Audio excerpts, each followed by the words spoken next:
المخزن ما هو إلا عصابة، محمد السادس ما هو إلا ممثل ديال العصابة ولا يمثل الشعب، وما عندهم حتى شي شرعية في الوطن ديالنا.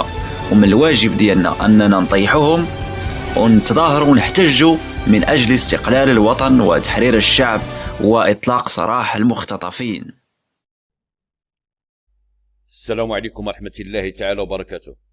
تحية للإخوة والأخوات وإلى جميع متابعين قناتنا، أسعد الله مساءكم. الفيديو اليوم الخوت غادي يكون قاصح شوية على هادوك العياشة المشرطين الحناك وعلى النظام ديالهم اللي كيعلف القاطع ديالو باش يمشيو يسبوا أصحاب كلمة الحق عبر المواقع التواصل الاجتماعي، وكيهدوا فينا بالقرعة وكيتهمونا بالانفصال والخيانة. ولكن كي تعطيهم الحقيقة بالأدلة وتحطهم على أمر الواقع وتبين لهم بأن هذا النظام المخزن اللي حاكم هاد البلاد بأنه نظام فاسد وخائن، للأسف هاد الأبواق اللي هما العياشة ما يقدروش يردوا عليك أو يكذبوك لأنهم كيعرفوا هاد الشيء. ولكن خاصهم ضروري يشوفوا شي طريقة باش يتهربوا من كلامك، يمشيو يلتجئوا مباشرة إلى السب والشتم، وخصهم ضروري يدخلوا الجزائر في الموضوع باش يتهربوا من حقيقة النظام ديالهم، وكأن الجزائر هي المسؤولة على ما يحصل في الزريبة. هذه هي حالة العياشة اللي هي حالة الاستحمار، والنظام ديالهم كيعتبرهم مجرد مجموعة من القاطع اللي قالوه لهم كيأمنوه، وخاصة فرض التقديس للملك وعبادته ضروري. خاص العياش يكون متمسك بتعظيم سيده هبل السادس، وكيشوفوك تهدر عليه يتهجموا عليك بحل الحل ويقولوا لك ما تهدرش على الملك بهاد الطريقة، راه بوانا. العياش كيدافع على الملك ويقول لك باللي راه بواه داك الملك. شوف اسي اويلي على بوانا. اولا يا مشرطين الحناك، هذاك راه ماشي بواكم، بواك عياش هذاك الانسان اللي مقود عليه وكيخرج يتقاتل مع الحياة وكيعاني باش يجيب لك ما تاكل، وكيخمم عليك وكيخمم في المستقبل ديالك. اما هذاك هبل السادس فهو الاله ديالك اللي كيفرض عليك تعبدو وترك عليه بزز منك. ما تجيش تقول هذاك بواك الحمار، لان هذاك الشخص هو صاحب السلطة والمسؤول على تكرفيس الشعب بأكملهم. ما تعاودش تقول هذاك بواك أود العبد. لهذا تبقاش تحل في فمك علينا وتبقى تعاير فينا وغايدك الحال على هاد الحارم أبو زعيتر.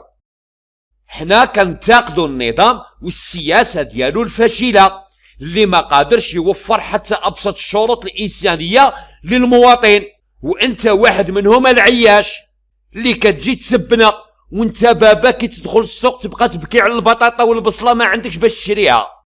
واذا رانا غالطين تفضل قول لي يا العياش اش عطاك هاد النظام، يالله ورينا حنت يديك.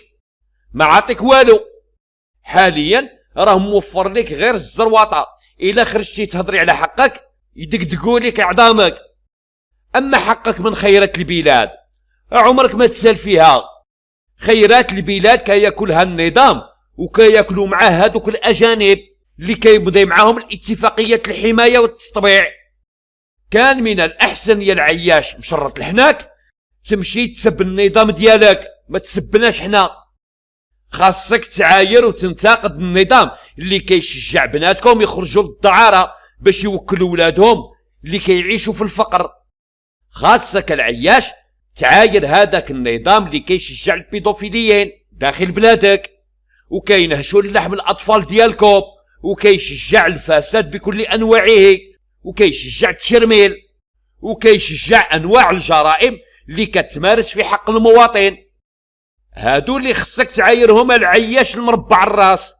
اما حنا اللي كتعايرنا ما درنا والو، غير كلمة الحق من الواجب علينا نقولوها، وكنقولوا كلام اللي هو ممنوع عليك انت تقولها في بلادك العياش، لان القيمة ديال المواطن المغربي في عهد هاد العائلة الحكيمة اصبحت في الحضيض، والفقر في عهد هبل السادس أصبح يدق على كل باب مغربي، والأوضاع السياسية الداخلية كلها ولات خامجة، طورت بالفساد، ترونت الأوضاع ديالها، وحتى السياسيين عندكم ولاو بحال الحلايقية، كلها بالتعريجة ديالو، وكل حزب بالجوقة ديالو. لهذا يا العياش ما تعاودش تزيد تحل فمك علينا وتقول لي هو السادس راه باكم. إلا هذاك بغيتي ترجعيه باك ونكرتي باك الحقيقي، هذاك راه شغلك بوحدك. ما تشبهش با انا بواحد كينعس على كرشو، با راه اشرف منه واشرف من اللي صنعو. با انا العياش كيبكي عليا الا شافني مغبون، وكيحزن الا جيت عنده وحكيت له الهم ديالي.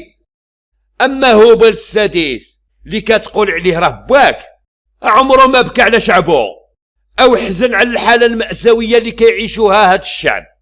بالعكس كيضحك عليكم وكيفرح من يشوفكم مطحونين، وكيسرق فيكم امام اعينكم، وكينتقم منكم بكل وحشيه. ومادام العياش مشرط لحداك كتقول بان هوبل السادس راه باكم، ايوا سير عنده وقول ليه يحسن لك المعيشه ديالك، وقول ليه يعطيك غير شي حق واحد من الحقوق اللي كتسالها في ديك البلاد ومحروم منها. ايوا سير شكي عنده، وهديك الساعه نشوفوا واش يكون باك ولا لا. وحق الله الا مشيتي عنده وشكيتي له والله يدقدقوا لك عظامك وتشبعي زرواطه ويعتقلوا بابك وعمرك ما تزيدي تشوفي الضوء. وهديك الساعه ايوا تعرفي واش هذاك الملك باك ولا لا. النظام المعفن مجرم كيحكموا طاغي على شعبه، وكتخرج لينا يا ود العبد وتقول لينا هذاك راه باكم بلا حشمه ولا حيا. الله يلعن اللي ما يحشم. زيد قول لينا هذاك هو الاله الواحد، مالك حشمتي بها ما قلتيهاش؟ مادام ولا عندكم وجه قاصح وما كاين حتى مشكل تهضروا اي حاجه، قولوا بانه هو الاله ديالكم الذي لا يعبد سواه، وبقاو ترقعوا ليه وتسبحوا ليه ليل ونهار وهنيوا ريوسكم. هكا صارحونا باش حنا نديروا حسابنا ونعرفوا كيفاش نتعاملوا معاكم ونحطوكم في المكان المناسب اللي يليق بكم.